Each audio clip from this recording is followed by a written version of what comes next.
Mother Mary is always guiding us. She never tells us what to do. That's the big thing between her and anybody else I channel, is she won't say, okay, go here and do this. Unless you ask her very specifically, she's very hands-off about things. She wants you to feel empowered, so she'll never impose her will, ever. Does she have a message for us today? The first thing she's wanting me to say is to you personally, and she is thanking you. She's just saying you've made it easier. You've just made it so much easier, and you've healed so many hearts. And so she's grateful for you for that. So that's one thing. Makes me weepy. I know, makes me weepy too. Mother Mary's just like, just your heart chakra. Now let me ask if she's got anything for our listeners, anything that she wants to tell people to know. Hi, everybody. Welcome to the Ask Julie Ryan Show. It's where we blend spirituality and practicality to help you live a life of purpose and joy. We have Frances Fayden with us on the show today. Frances is an interfaith minister, author, and intuitive healer. She channels guidance from Mother Mary and the Archangels to help women discover their purpose and create miracles. With such powerful spiritual allies, I'm going to be asking Frances for practical tips we can all use, and if Mother Mary has a message for us. Please remember to subscribe, leave a comment, and share this episode with your family and friends. Now, let's go chat with Frances. Frances, welcome to the show. I'm so delighted you could join us today. Oh, thank you. I've been looking forward to this for such a long time. I'm so grateful to be able to be here with you. Yay. Oh, my honor. In 2012, you encountered Mother Mary. What happened? Yeah. Well, it was the last thing that I had expected was going to happen. I mean, I was raised Catholic, but I pretty much left that whole path when I was pretty young because I knew that I had wanted to be a priest, and they said that girls can't do that. And I said, that doesn't seem right. So I started studying metaphysics by the time I was like 11 and just had my head in everything until I was about 19, and I had a kind of a healing crisis. And that's when a lot of my spiritual searching went down the path of like healing and how does it work and all of that. So I was doing a lot of healing work. I became a massage therapist. I started doing chakra balancing, all these different things. And the funny thing that happened was that the chakra started to talk to me and started to give me insight as to why people were having problems and all of that. So I did that for quite a long time. But I still had that deep desire to be a priest. And at that point, I called it being a minister. So I went to school, I went to the new seminary, and I became an interfaith minister. And then I moved to the spiritual community that was based on the teachings of Paramahansa Yogananda. And I thought, this is it. This is everything I've ever wanted. And my wife, Deepa, and I were there for about 6 years. And quickly we found out that it was not the right path for us, but we didn't know where else to go and what to do. So we ended up leaving at the end of the 6 years. And that was my time of the dark night of the soul. That's when, because I had this spiritually broken heart of like, this was my dream. And it was to center my life around God. Like, how could this not have been the right thing? And it put me in a lot of doubt and a lot of despair. And I felt so disconnected. And even though I could help other people feel connected, I just was having a hard time myself because all of my spiritual practices were associated with being in the spiritual community. And it was just really painful. So what ended up happening was in March of 2012, I went to go see a woman named Amma Shri Krunamai. She's an Indian saint. And I'd heard that she blessed people. And I was like, I need something, I need something. So she blessed me. And my only prayer was to open my heart back up. She was still alive? She was an alive saint? She was a living saint? Oh, she's still alive now. Amma Shri Krunamai. Yeah, she's not the hugging saint. She's a whole different Amma. I just actually saw her last weekend. So she's still around. She's still on tour. And anyway, she blesses you. And she's an incarnation of the Divine Mother. In my opinion, she is. And so all she said to me was, Divine Mother hears your prayers. I was like, oh, thank God. And that was kind of the opening that I needed. And then about 6 weeks after that, my teacher, Reverend Jane Howard Feldman, who you would love, I don't know if you know her, she had sent out this little packet of an icon called the Iveron icon. It's the Hawaiian Iveron icon of Our Lady of Perpetual Healing. And it's a miraculous icon because it streams myrrh. And it spontaneously just produces this miraculous thing. And so I sent away for this little packet that she sent me, didn't really think much about it, wasn't at all thinking about Mother Mary. And then about 6 weeks after that, I was in my meditation room and I had been praying because I was like, I really need help. I really need help. Like, you got to give me some direction. You got to help me. And I had just started going from working with people one on one to working in groups and doing it over the phone. Back then, we called it a teleconference, right? So, calling it a teleconference. And I was doing group messages at that time with the angels. And so here I was, and I was praying, and it was July. It might have even been around this time in 2012. And because I have a background as an energy person, I know what energy feels like. All of a sudden, I could feel the energy in the room shift. And I knew, oh, someone's here. And someone was standing behind me. And I dared not move, Julie. I was like, I'm not moving. But in my mind's eye, I looked behind me, and there she was. And I could see it. And I was like, oh, that's Mother Mary. Wow. And I was like, What'd she look like? well, she looks a lot like this this painting behind me. She was standing behind me, and I never see her face. She always shows me her outline, and she was wearing her veil, and she was wearing her dress, and she shows up differently from every time that I work with her. Sometimes she shows up in blue, sometimes she's in white. But I was so taken aback that I just was like, so I just asked her, I said, Mother Mary, why are you here? And she said, I would like to be on your next call. And I was like, "You would?" And she said, "Yes." And then boom, she was gone just like that. And I was like, "Whoa." And then my mind immediately, I was like, "Did I make that up? What just happened? Who's going to believe me? I'm not even Catholic." I went through all the things, right? But I was like, okay, what else do I have to lose? I was in such a place at that time. So then I did it the next week. And I said, all right, I'm going to share a message from Mother Mary. Let's see what happens.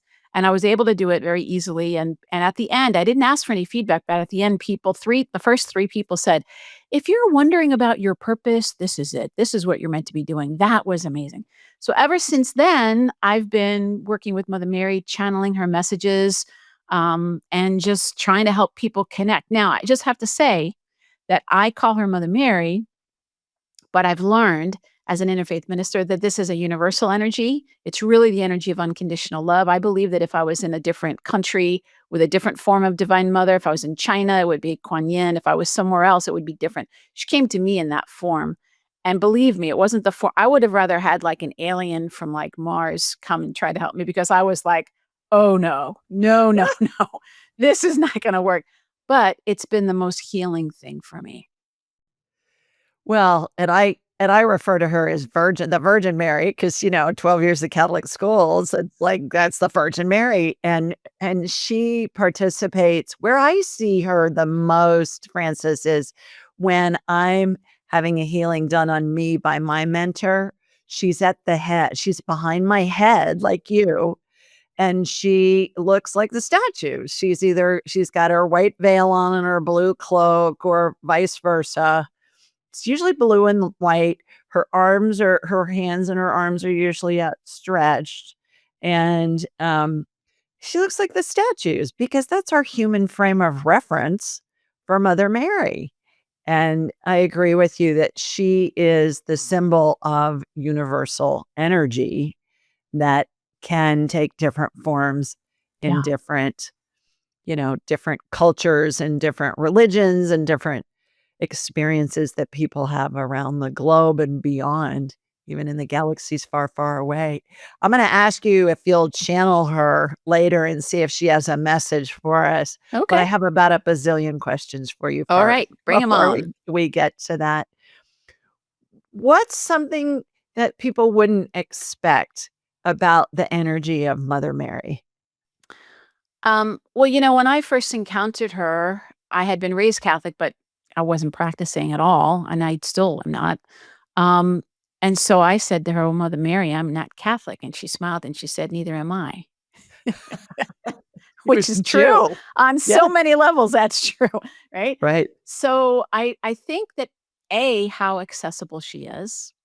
She's all you have to do. She's very respectful of our free will, so we need to invite her. We need to say, "Please help me. Please work with me."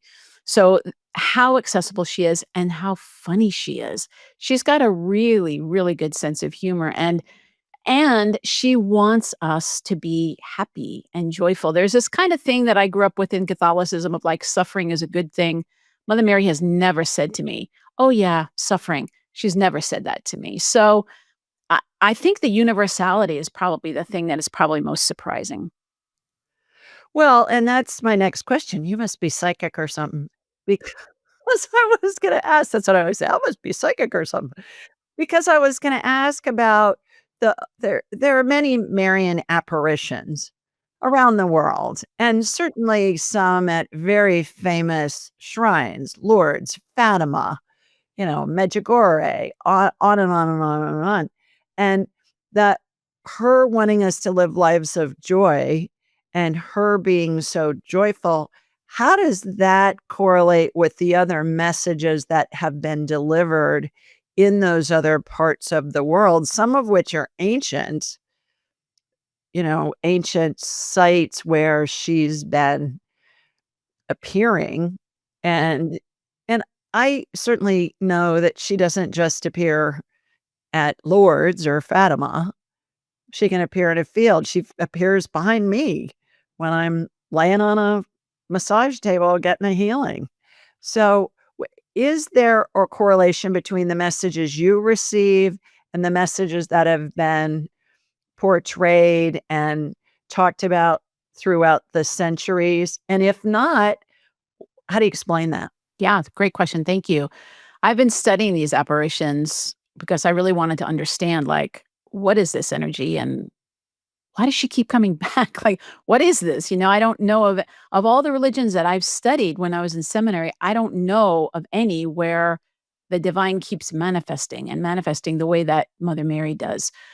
So what I can tell you is what I've learned is that the person who is the visionary, the person who's receiving or witnessing the apparition, whether it is an actual apparition, like she's standing there, or more like me, where it's more of a hearing and a visitation and a locution kind of a thing, there's two types of things I've noticed. Either somebody is like Saint Bernadette of Lourdes, who doesn't understand anything and is just telling you everything. And there's in that apparition of Lourdes, there's no Saint Bernadette in there. She's just like, she said this, and she did this. What does it mean, Saint Bernadette? She's like, I have no idea what it means, but she said this, and she said this.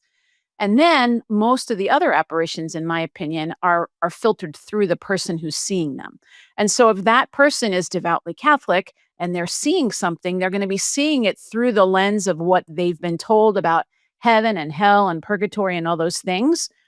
And that's kind of the way that they're seeing it. So, for example, if we think about Fatima, those three children were raised in that tradition. And that was right at the end of World War I, which at the time had been the most horrific war that we had seen. And yet, some of the visions that they had were of things that they thought were hell, which turned out to be, World War II. It turned out to be, I mean, who in 1917 could have thought of what a concentration camp would be? Who could have even imagined that?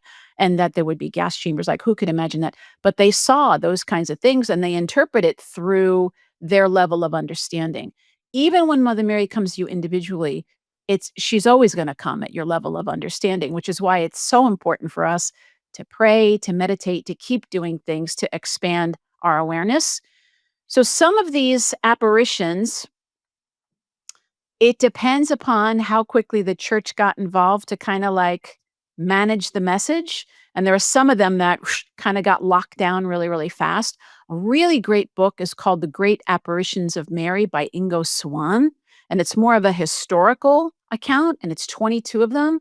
And one of the things that I loved about that is it shows you what was going on at the times these apparitions happened. And Mother Mary came very often to say, heads up, things are going to be happening in France. Here's what you can do. So she's never just saying like, uh-oh. She's saying the energy's moving this way.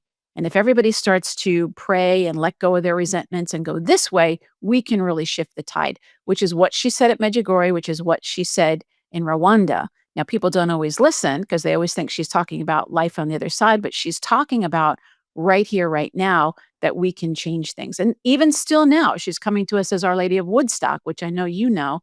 and trying to wake us up to what's going on. So my personal connection with Mother Mary, I don't feel like I'm a world political person. She hasn't asked me to do that. She's been asking me to help, especially women, to say yes to their purpose, to wake up. And because I think if women on the planet were actually empowered, this world would look really different. Oh, absolutely. And I want to do a deep dive on that in a minute. The thing that just came into my head about, girl power is, Santa's reindeer were all All girls girls, yes, they were. because the male reindeer lose their antlers. But, Rudolph and Dasher and Dancer and all them, everybody's thought since the beginning of that story that they were all male. No, they weren't. They were girls. Well, but that's the whole thing, Julie, is we don't have language. We don't really have words for powerful women. It's something that I struggle with. It's like, well, any word that I can think of for a powerful woman has either been demonized or sexualized, right? So it used to be the master of the house. What do you call the woman of the house? The mistress. Well, we know what that word means now, right? So as women, we don't even have language that empowers us. Even feminism has been like demonized and turned into something awful. So I think Mother Mary came to me because it's something I needed. I needed a positive example of the divine that looked like me, that felt like me, that I could relate to. Mhm. Couple of points going back for a minute about what you were just talking about. Our Lady of Woodstock, my dear friend Perdita Yeah, Finn, mine too. and her husband Clark Strand. Clark sees Mother Mary as this redheaded, freckle-faced young girl Yeah. and comes through with these profound messages that he channels. And he is an unlikely candidate because he was a monk A before. Buddhist monk. A Buddhist monk, yeah. But, just amazing the stuff there that happens.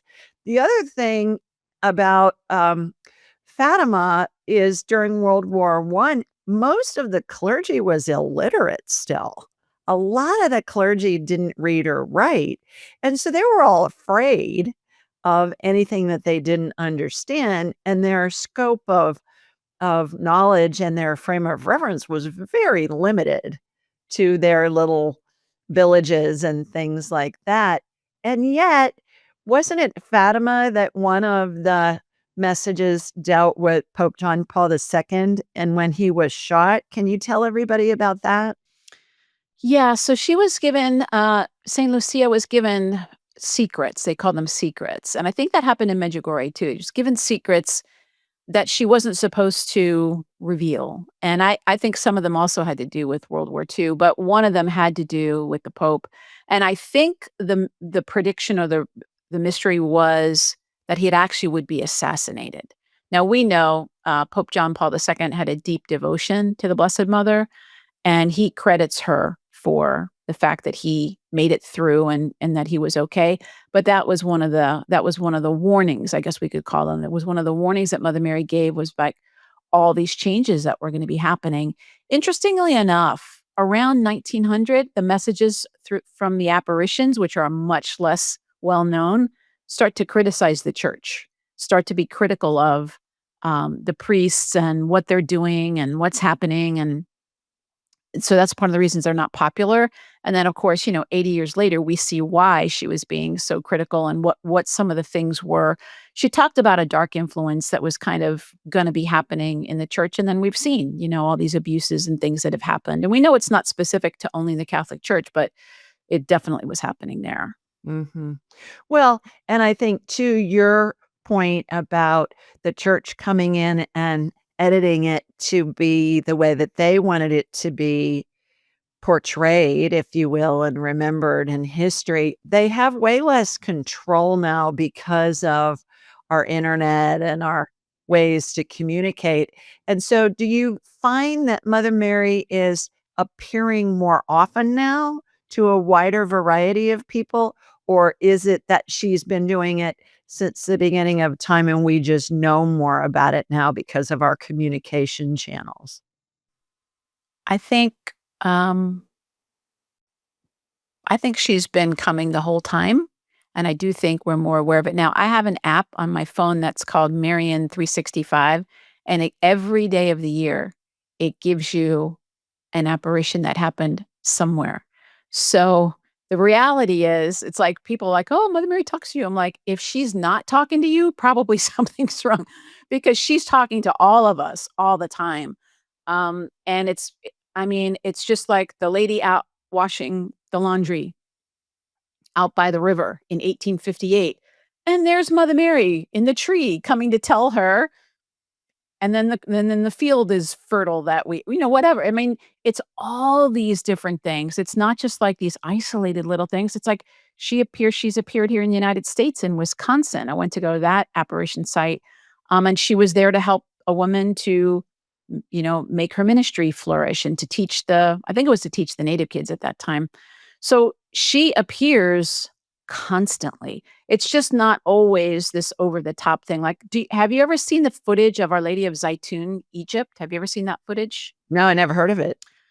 Well, Mother Mary appeared from 1968 for 3 years, I think, 3 or 4 years, from 68 to 71 or 72, almost every night on the top of this Orthodox cathedral or Orthodox church in Zaytun, Egypt. And there she was. There's pictures of her glowing white. She would be up there. She would wave to the people, and hundreds of thousands of Egyptians, Muslims, Christians, everybody saw her every night. And one of the people that was really moved by it was the president of Egypt at that time. And if you remember, in the 60s, Egypt and Israel were not friends at all, right? But it was through that apparition happening over and over and over again that everybody saw healings would happen. It really softened his heart. And by what was it, 1978 or whatever it was, there was the treaty between Egypt and Israel, which still stands. So she is very active still in the world. And, sometimes she comes in a flash and sometimes she comes like that for 3 years. And you can still see these images. If you go onto YouTube, there's videos about it. And there she is up there. The Holy Family went to Egypt during when they were trying to keep Jesus safe. And so she went back there, and there she was, and bringing those two energies together. So I just think that she's really trying to show us that she's right here. And when I say she, it's like the divine feminine energy of God, the energy of unconditional love is the answer to everything, whether it's personal in our own lives, we're trying to grow our business, whatever it is, or it's the energy that we really need on the planet. Mm-hmm. Well, she supposedly is appearing someplace here in Alabama in a field. I've heard little bits and pieces about that. I haven't looked into it, but when you were talking about Wisconsin, that made sense, especially with the Indian schools, because they were really abusive. We've had different guests on this show who, one gal in particular, was sent away when she was 4 to boarding school because she was half Indian, and it was the nuns that were teaching it, and they were awful. The nuns I had in school for 12 years were great, but whoo, it was bad news. The other thing that I find so interesting is that, and this may play into trying to control the message, I live in the deep South. So, there's like Blessings to you. 1% Catholic here, and it's mostly Southern Baptist and other Christian faiths, which I love. I love living here. Everybody's wonderful. But I find that there's really an aversion to anything related to Mother Mary in the Protestant, especially religions.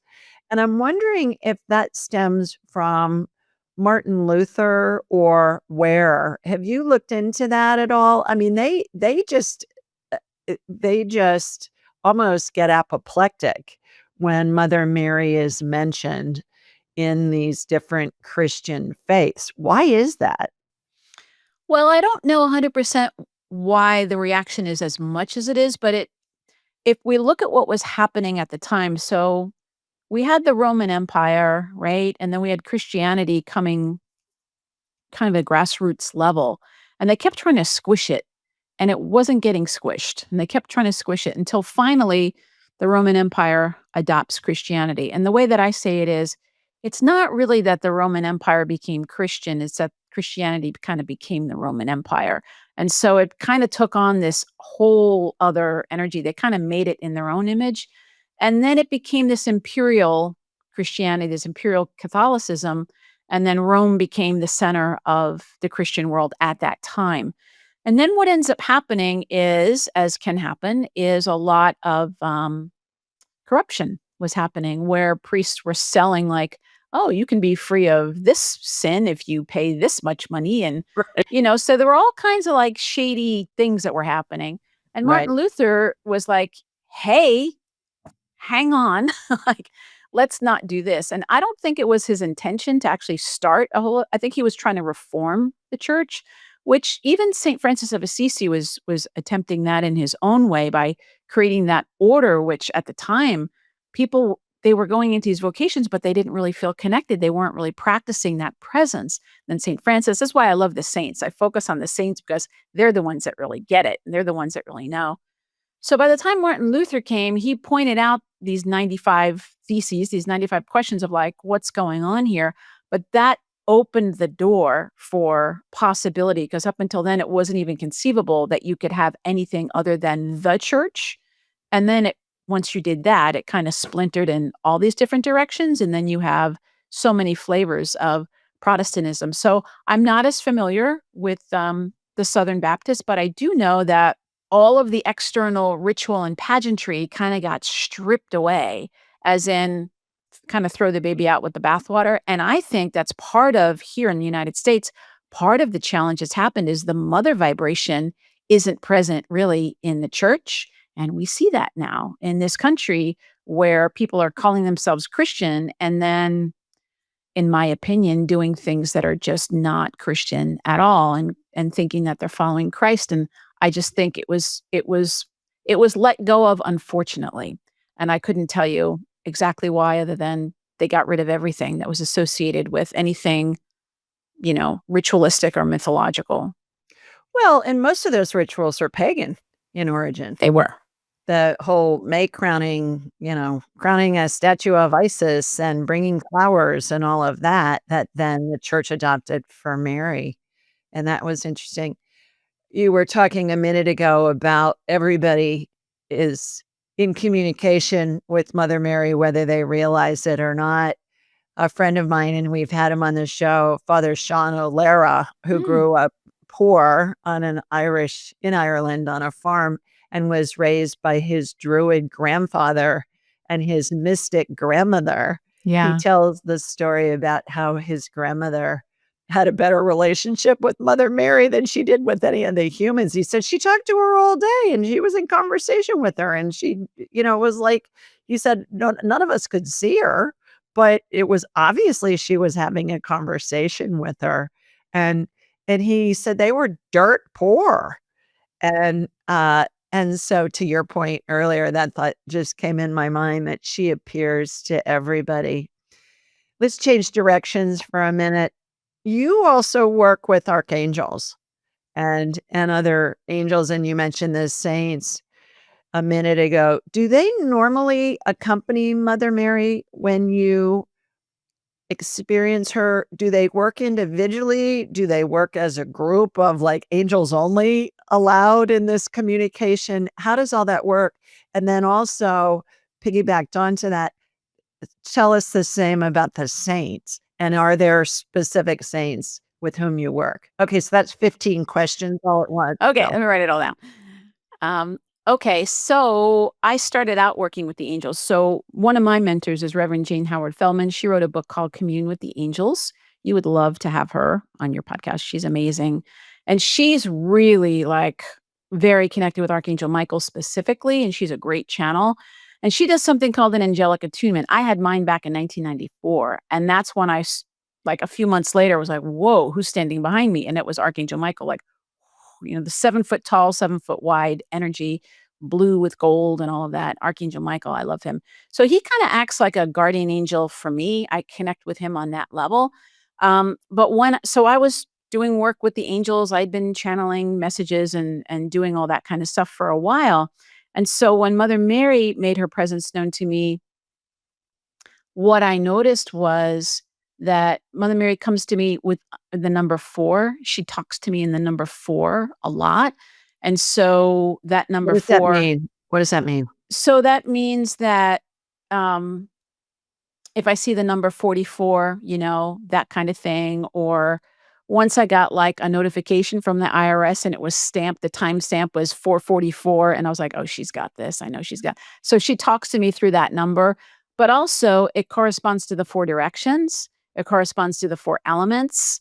And so she comes with 4 archangels whenever I'm doing a channeling, and she gave me the grace of I can say a prayer and she comes when I call her, which is amazing. I always call on the 4 archangels, Michael, Raphael, Uriel, and Gabriel, and they always come with her. Now, they're not the only ones that you can work with, but those are the ones that I work with. And interestingly, I used to first do this, whenever they would come in kind of this diamond shape, like 1, 2, 3, 4, in this diamond shape. And she'd be in the middle of them? And they would create that space, and then boom, her energy would come right in the middle of that diamond shape, not a square, a diamond. And lo and behold, I saw an image of a mandala, and the divine feminine has that diamond with a dot right in the middle, and that's the original divine feminine of, the universe. And I was like, so I see a lot of things and I get a lot of information that I don't know what it means until later sometimes. So I've been learning all these years. I've been like, well, she told me this. What does that mean? And then I find out later, oh, it's this. So those are the 4 that I work with. I can work with them individually, but that I always call them to create that sacred space. They're kind of like her, you know, footmen or something. They're kind of like, Security detail. yeah, they are. They're always come. But I also work with the 12 archangels, and they correspond to the 12 houses in astrology, the 12 rays of God, and those are a beautiful energy to work with as well. Of course, there's an infinite number of archangels, and so I love the archangel vibration because I can feel just how powerful they are. And Michael is really good when you need some faith, you need some energy, you need to feel protected. Raphael's really great if you need any kind of healing. Gabriel is the one that's been coming by a lot recently because he's like the messenger for the messengers. He helps you to really have the courage to live your purpose and to act on the messages that you receive. And then our good friend Archangel Uriel, he stays in the back a lot, but he's the archangel of light. And so I've noticed that each one of them comes at a time when the seasons change. Mother Mary said, pay attention to seasonal changes and learn how to work in harmony with them. So Gabriel comes in the spring. Not that they're not available all the time, but you'll notice that his feast day is the 24th of March, and he is the guardian of the spring equinox. And then we have Raphael's energy at summertime. We have Michael's energy for the fall equinox, and then Archangel Uriel is for the winter. And so the more you go into this, the more you'll see all these different layers of things. And then Mother Mary started talking about not just the 4, but the 4 midpoints as well. So there's actually 8 seasonal points on the calendar of like when things are changing. And then I was talking to a woman who practices Wicca, and she said, "Oh, the star of Venus is an 8-pointed star." And I was like, "Oh, it's an 8 point." So Venus is the divine mother, one of the divine mother planets. And so following that seasonal pattern of those 8 changes is kind of like following the Venus energy. So that's your archangel question.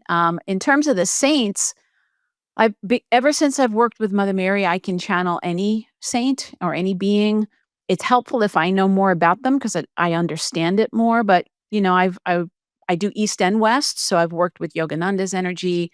But the ones that I work with the most, as far as saints go, besides Mother Mary's energy, Padre Pio. I don't know if you know Saint Padre Pio. Sure. Tell everybody who Padre Pio was, please. Padre Pio. How do you not love him? So he's a very contemporary saint. He passed in 1968, and he had all the stigmata wounds of Christ, and he was an amazing healer. So here in Pennsylvania, where I live, there is a Padre Pio center not far from where I am now. I've gone there several times. The woman that started that center, when she was younger, she had a daughter who had a problem. I forget exactly what it was, but there was something wrong with her bladder or something like that, and she was not even 2 years old, and the doctors took it out and basically said, "Well, good luck," and sent her home. She's like, how's she going to live without a bladder? Like, how's this going to happen? And so she was a devotee of Padre Pio. Padre Pio was alive at that time. This was 1968, and it was right before he passed. And he came to her in a dream and said, bring her right away. And so she got on the plane with her daughter and her newborn baby, got to see Padre Pio. Not a lot happened in the interaction, or so she thought. And then she came home, brought her daughter back to the doctor. They took another x-ray, and lo and behold, her bladder was growing back. And they were like, oh, we must have missed some. No. And so now she actually runs that center and she's fine. So Padre Pio for healing is amazing. I mean, whenever I see him, he's wearing his brown Franciscan friar's robe. He's got a rope that he wears as his belt. He's got the big rosary beads as well. And he has an Italian accent. You know, he's always wearing his gloves because he's got the stigmata. And I've had miracles happen. My wife had a miracle happen with Padre Pio. So I love him. I always call on him whenever I'm doing healing work with people. Okay, well, you can't just drop that tease. I've had a miracle happen with Padre Pio without telling us. I'll tell you Deepa's miracle. So we went to the center. They have his glove there. So his glove has like blood stained on it, right? The amazing thing about his stigmata is 24 hours before he passed in September of 1968, all of the wounds healed up. They all healed up. And he had these wounds for like 50 years. And, you know, it smelled like flowers. Like it never was yucky or anything like that, but he would lose this blood. And so Deepa, when we first moved here, she was having some kind of really bad allergic problem and her lips had got all swollen and they were getting a little bit blistery and we didn't know what was going on. And we went out to see Padre Pio and they have one of his gloves in a glass frame. And they were, you know, putting out where people could venerate it. And the lady saw Deepa and was like, do you want to like have the, like, do you want to kiss it? And she said, can I? She's like, yeah, kiss it and I'll, you know, wipe it off after. So Deepa did. She kissed it. And within 24 hours, her lips were normal. Wow. Wonderful. And he was psychic and a medium and all of that other. He wouldn't call it that, but yeah, he used to read people's hearts. So, you know, the weird thing that Catholics do is when a saint passes, they take their body parts, right? And they have relics. And so they took his heart out and his heart had the wounds of Christ still in it. And he said that was the most painful of the stigmata for him, is that you couldn't see it, but it was his heart from the piercing that Jesus had. And so his relics were on tour 2016, 2017. And Deepa and I went because I'm a junkie for all miraculous things. I'm like, I love miracles. And we went to go see him in New Jersey and we're driving. I'm like, oh, let's go see Padre Pio's heart is in this, you know, whatever it was at reliquary. And we got about a block and a half from the church and she looked at me and I looked at her. I'm like, do you feel that? All of a sudden we were like, vroom, like our heart chakra was just like, oh my God, can you feel that? And that was from that far away. And then the closer we got, and then we went inside and it was this little, you know, thing that they have it in. And I just was like, oh my God, you could just feel the power and the devotion that is Padre Pio. So yeah, he's one of my main saints. How can we know that we're resonating with spirit? Is there a common physical sensation or knowing that you see with your clients and in your community? What do you mean by resonating? Well, let's say somebody's not familiar with how to communicate with spirit and they're longing to do so. Is there a way that you found that's a commonality with people when you're teaching them to let them know that they're really tuned in and that that's the real thing and it's not just that they're making it up in their heads? Yeah. Couple things. So I take people through, I taught a class called Write Your Miracle, where I taught them about spiritual journaling. And in that, one of the things I always take people through is, you know, write down your question and then write down the first thing you get. And everybody does that. And I say, okay, now think about your question, put your hand on your heart, say a prayer, and now ask your question. And then write down what you get. And I ask them, did you get the same answer? No. It's always different. The first answer is not wrong. It's just your answer. It's just kind of the top of your mind. It's perfectly fine. But when you connect in with yourself, you put your hand on your heart and you pray and you ask and you say, what's the answer? This gentler, wiser part of you comes through and will give you an answer. So how do you know? If the guidance that you're getting puts you into more fear, You want to look at that. And I don't mean fear like I'm nervous about taking a step in the direction of my dream. I mean, if it makes you fearful, that's not spirit. If it's making you anything that you would consider negative, you want to be very, very careful about that. If something's telling you like to hurt somebody, like be very careful about that. But if you find yourself, you might feel nervous. Like when I was going to move from New York to California, I felt it. It was like I immediately felt peaceful. And then my mind kicked in and it was like, how's that going to happen? But I was like, oh, that was the right thing. So a feeling of peace, a feeling of calmness, a feeling of love, a feeling of joy, all of those things are indications. The part of you that thinks, am I making this up? I still have that going on. I still have that come up for me. It's something that you have to prove to yourself. And so what are some things you can do? You ask a question, you write it down, and you keep an evidence journal where you look to say, what happened after I said this prayer? What happened after I did this spiritual, like what happened? Because our mind is just going to go on to the next thing. And so a big piece of what I do is I just hold up a mirror to people and say, look, do you see what happened? Like, oh yeah, because we don't put it together. So in my experience, spirit always feels expansive. That's the best way I can say it. Doesn't necessarily mean it's going to make you feel happy, but it's going to make you feel expansive. There's like a knowing that goes along with it. And as you get used to that, you just kind of have to keep doing what you can do and keep practicing so that it's like learning a language. I mean, I often call myself a translator. It's like once I say a prayer and it's like I'm just hearing, seeing, and feeling whatever it is, and I'm translating it for people so that it's useful. And that's the other thing I would say is, especially if anybody wants to work with other people, the big thing I had to overcome is letting go of being right about something and really focus on being useful, being helpful. And that makes a huge difference. And so, because when I want to be right, we're in our ego, like right and wrong, right and wrong. But when we want to be helpful, and that's one of the best ways you can grow your intuition is in service of other people. If you really want to help people, you just offer it without any attachment. Say, oh, this is what it looks like to me, and let it go. That's what will also help you get it a little bit clearer. Mm-hmm.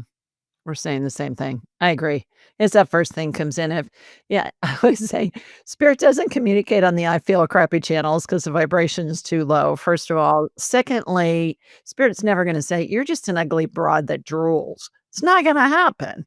If that's the information you're getting, that's your brain. Get back into alignment, ask the question, remake the statement.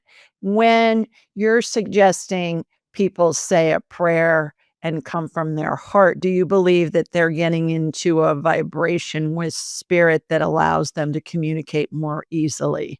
Oh, yeah. So even with my own clients, it's, they'll say, oh, I was struggling with blah, blah, blah. And I said, well, did you pray before? I forgot. Like, well, say a little prayer before. It doesn't have to be fancy. You could just be like, help me. That's it. That's all you need. You just open it. You're getting yourself out of the way. You're getting your small mind out of the way, and you're opening yourself up to possibility that now has permission to come in and work with you. And so I can't underestimate. I mean, it's just prayer is just so important. Right. You say meditation is our friendship with God. That's my book. How do meditation and prayer differ? Are they one in the same, or do you think they have different applications? Yeah, I think there are different applications. So just like we're having this conversation, So when we pray, obviously that's when we are initiating our communication. And when we're meditating is when we're really open and we're receiving and we're just allowing ourselves to be in that attunement. I wrote that book back actually when I lived in the spiritual community because I really felt like meditation was kind of misunderstood. I'm very much a relationship person. So I'm very into like having a relationship with spirit, which is very different than learning a bunch of techniques. So people say, oh, I can't meditate or like, what would I say? And I'm like, well, what would you say to your best friend? Is it hard for you to pick up the phone and talk to your friend? No, you're just like, hey, what are you doing? And that's kind of how I approach spiritual practices is like, it's your opportunity to connect with the divine in whatever form works for you. For me, it's Mother Mary. And just say, hey, Mother Mary, here's what my day was like. Here's what's happening. And then to just let it go and then listen. And sometimes I hear things and sometimes it's just a comforting presence, but that's kind of what I mean by that. What's your definition of a highly sensitive soul? And do they have a role, these highly sensitive souls, in the collective consciousness, not only of everything that has been, everything that will be, but also in our planet right now, in our reality right now? Yeah, absolutely. I mean, I think sensitivity is a spectrum, right? Sensitivity is a spectrum. So, like my wife Deepa, who did that painting, she's an empath. So she's like way at the far end. I'm about an inch away from there. So I'm not quite an empath, but I'm really, really sensitive and my body's really sensitive. And so to me, a highly sensitive soul is somebody who is not numb to what's going on in the world, is willing to feel whatever they're feeling. And probably, I think everybody is actually highly sensitive, but awareness goes hand in hand with sensitivity. And so the more aware you become, the more your sensitivity expands. And I think that's where it's really important right now because we need that awareness on the planet of how our actions are impacting other people, the animals, the plants, the water, all of that. That inability to be willing to feel the impact of what's going on is part of why we have some of the questionable choices I think we've made as a culture. So I think highly sensitive people need to learn how to prioritize themselves and learn how to take care of themselves. And what is that sensitivity? So I have a lot of physical sensitivity myself, but also emotional. And it's changed, it's evolved over time. So in the last year, I've become very sensitive to the moon. Like, never used to have a problem with the moon. Now, every time the moon is full, I'm like, it just makes me emotional because I'm very connected with the lunar cycle. So I'm learning how to take care of myself in all the different ways, and I think that that's my lesson in this lifetime is how do I take care of myself in a female body? I think that's a big piece of my healing in this lifetime. Whenever I see a full moon, I howl. There you go. That's a good Had thing to one a do. couple nights ago, and it was my husband's birthday, and we had all of our grandsons in the car with us who were all grown, and, I'm howling in the back seat. They're just going, "Oh, for God's sakes, Mimi, really?" But Jim's just used to it. My husband, Jim's just used to it. It's just something that I do. How do messages from Mother Mary differ from other spiritual guidance that you receive? And what's she urging us to understand at this time? How do they differ? You mean how do I Mhm. hear them differently? Well, are they different in their content? Like, if she's saying, "Okay, you gotta pay attention to the planet," are the archangels and the saints telling you the same thing? Or is she telling you that and the archangels and the saints are telling you something different? Well, Mother Mary is my main person that's talking with me. So when I do a session with somebody, other like whoever's with that on that person's team will show up, but Mother Mary's energy is always there. And so even before I had my experience, my visitation from her, I noticed like God, all these clients, like they all work with Mother Mary. Like she kept showing up in my sessions, and I was like, I guess I'm just attracting a lot of Mother Mary people. It's kind of weird, and I didn't realize that it was actually my energy She's as here for well. you. Yeah. Yeah. And so very often, sometimes I'll just be talking, and I mean, I can go through the process where I say my prayer and I do all the things, but she'll just sometimes tell me something. And so if I'm talking to somebody, she'll give me an idea or she'll say something or, it's very encouraging. I guess that's the thing I can say. Mother Mary's energy is very, very encouraging.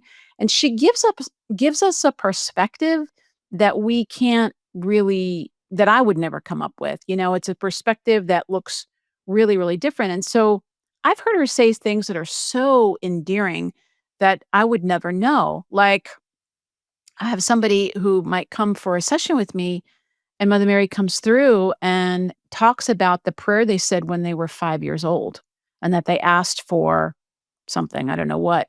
And Mother Mary's like, "Yeah, I remember that prayer, and I've been working with you ever since." And the person's like, "Whoa." I'm like, "How would I know? Like, I don't know these things." So it's very intimate and it's very personal and it's very, very encouraging. And Mother Mary is always guiding us. She never tells us what to do. That's the big thing between her and anybody else I channel is she won't say, "Okay, go here and do this." Unless you ask her very specifically, She's very hands-off about things. She wants you to feel empowered, so she'll never impose her will ever. But she will give you the guidance if you ask for it and say, "Well, I'm thinking about this or I'm thinking about that." She'll say to you, "Consider this or consider that." Like the way that she talks, it's not the way that I talk. It's a whole other way of being. Does she have a message for us today? Right now, you want a message? I can ask. Let me ask Mother Mary. So I won't say my whole long prayer, but I'll just say a prayer to Mother Mary real quick. Oh, it's good. Every time Mother Mary comes, it makes me want to cry. Her energy is just so powerful. So the first, and I had a feeling she might say this, the first thing she's wanting me to say is to you personally, and she is thanking you. She's thanking you for alleviating so much suffering. And she's thanking you for taking the fear out of something that is actually joyful. And she's telling me to tell you that the work that you have done has made it so that when people cross over, they're able to be greeted by, these loved ones and these great ones in a very she's just saying you've made it easier. You've just made it so much easier, and you've healed so many hearts. And so she's grateful for you for Oh, that. So that that's one makes me thing. weepy. I know, makes me weepy too. Mother Mary's just like, just your heart chakra. Now let me ask if she's got anything for our listeners, anything that she wants to tell people to know.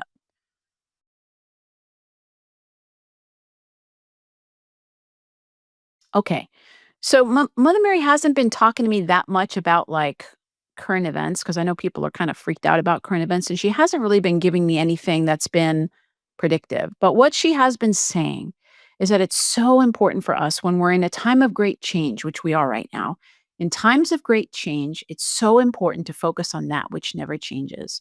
So she's asking all of us to not make our spiritual practices or our spiritual path a hobby. Don't let it be something that, like, it's kind of fun to go to a psychic fair every now and then. She's asking you to really hold God in your heart, or however God shows up for you, as closely as you can during these times, because everybody is needing comfort. The thing that people need right now is comfort, and the world is not going to give it to you. You're not going to see it on the news. You're not going to look out in the world. You'll get comfort if you go out in nature. But if you look to the world of men, is what she's saying, you're not going to get the comfort that you need. You'll get more distress. So she's saying, do the things that comfort you. Do the things that work with your hands. Do things that you can do that focus your energy and focus your attention away from the things that are beyond your control, and to really bring yourself into this moment as much as you can. Because when you're in this moment, that's when you'll feel her presence. You'll feel the presence of the angels. And of course, she's saying, I send all of my angels to you. I send all of the angels to be with you. So start a conversation with the angels if you haven't done that already. Start talking to the angels if you haven't done that already, because the angels, you can feel them so fast and they respond to you so quickly. And they live in the energy and the frequency of light and joy. And that's where you're going to get your comfort right now. We all need to be in that higher frequency so that we can hear the answers and the guidance for our own personal problems and for the problems of the world. Thank you, Mother Mary, and thank you, Frances, too. My goodness, from me, certainly, and also from everybody that's going to hear this in the short run and in the long run. Absolutely. Because people tell me all the time, yeah, I'm listening to all of your episodes, and there are hundreds of them. So they're going back a long way. So thank you for doing that for us. A few more questions here as we're winding down. I want to change course again. You say that miracles can occur when we align our energy with universal laws. Mhm. What are those universal laws?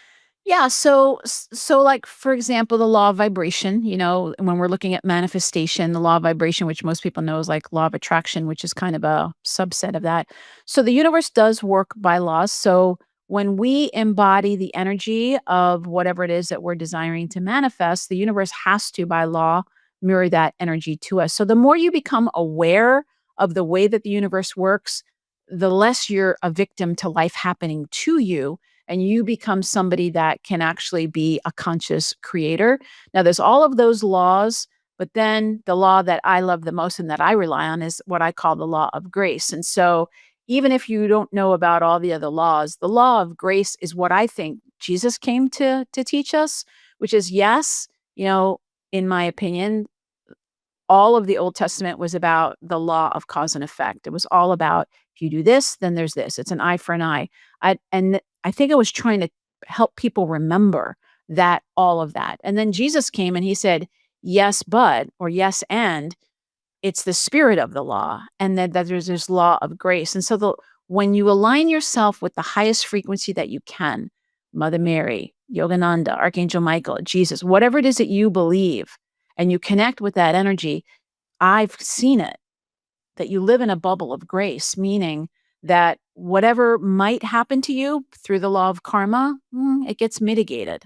And there's this higher law that takes care of you and that you work in cooperation with by just, being yourself and telling the truth and, living at that higher level. Does that make sense? Mhm. Yeah. Yeah, perfect. Is there a an easy way to implement what you call your miracle formula? I'm using air quotes for those of you that are listening. And an easy way to implement it or to integrate it for a beginner and something that you've seen work over and over again. Yes. The Magnify Your Miracles journal. Magnify Your Miracles journal. My journal has 4 steps in it. Number 4 is 4 steps. I call them the core 4 things. And so these principles, now when I say miracle, what do I mean by miracle? You can tell me your definition of a miracle. My definition of a miracle is anytime you experience something that you didn't think was possible. That's it. Simple. So that could be a shift in your perception. It could be anytime you experience something you didn't think it was possible.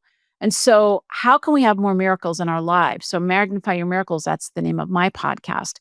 And I'm always teaching people how you can have more of that energy in your life.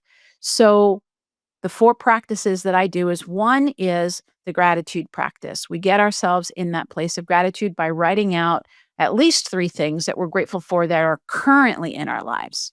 And then once we're in that place of gratitude and feeling like, wow, my life is really blessed, then you write down about 3, or depending upon how many goals that you have that you would love to experience as if they're already here. So you're in the place of gratitude and then you're saying thank you for whatever it might be. So thank you for my perfect health. Thank you for my new job, whatever it might be. So those are the 2 practices, and most people do those in the morning. And then the other 2 practices are what I call review, and revise. And this is a Neville Goddard technique, which at the end of the day, you look back on your day and you say, what didn't really go so great? Like, what would I have loved to have happen? And then you rewrite it the way you like it to happen. And you do it to the point that you don't feel any of the negative feelings anymore. So if you got a speeding ticket, then you would write it out like either you didn't get the speeding ticket or you got it and it got waived or whatever it is. And then the last piece is you look back on your day or your week for the evidence, like we talked about, and you track your evidence. So at first, you might not have a lot of evidence, but if you do the first 3 practices over time, you're going to start to see the universe is dancing with you. The universe starts to mirror what's going on with you and your vibration. So to me, those are the core practices that you can do on top of obviously the prayer and everything else I've been talking about. Terrific. And we'll have all of that in the show notes Awesome. too, where somebody can reach all of that. Last question, why do we incarnate?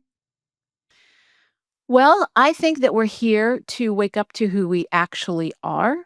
And when I work with people with their sacred life purpose, I say that everybody has something that they came here to embody, to experience, and to express. And it's from day one. And it's different for every person. So when I check in with people, it's like something that's in your energy field of like, why are you here?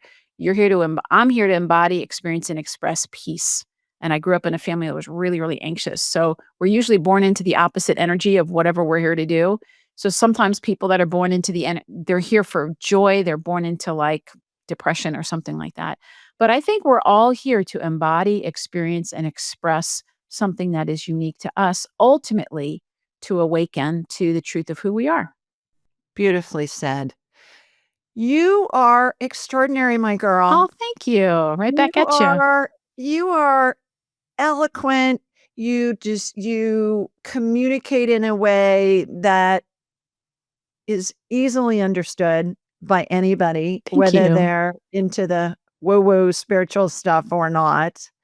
You have a presence about you that is warm and inviting and accessible, Thank you. and that you are just extraordinary, and what you're teaching humanity is so necessary and so helpful to Thank all of you. us. Thank you. Thank you. Yeah. And thank you for the work that you do. It's so important.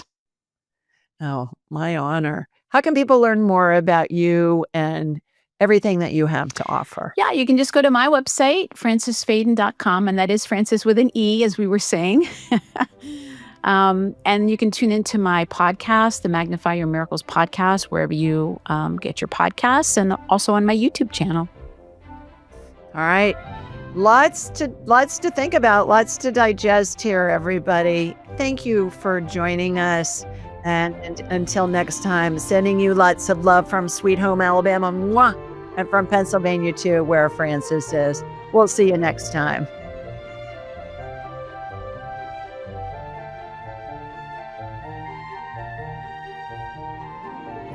To enhance your spiritual journey, click on one of the videos below, and remember to subscribe, leave a comment, and share this episode with your family and friends.